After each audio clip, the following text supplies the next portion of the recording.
Good day mga boss. For this video, may install tayo ng Android QCY F24 at Kion Sondra High and Low HB3 H11. Ito po yung ilaw niya mga boss.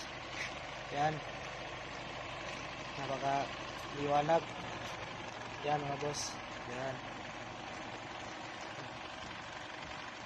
Pasok po tayo sa loob boss. Pakita po natin yung dashcam.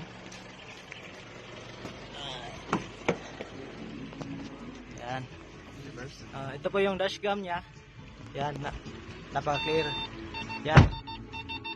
Yan, pag mag-reverse ka, automatic siya makita mo. A-box normal cell. Yan. Then, pwede mo siya i-swipe. Gusto mo harap at saka likod makita. Yan.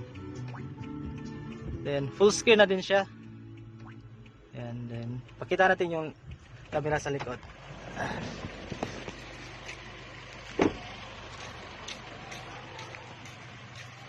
Yan.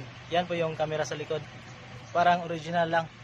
Yan. Then, for more inquiries, just visit us in Pagadian City, Shell, Bahada Dao. Then, if gusto po kayo magpa home service, just message us on our Facebook. Then, for more videos, just visit us on Andres Auto Accessories. That's all for today. Peace.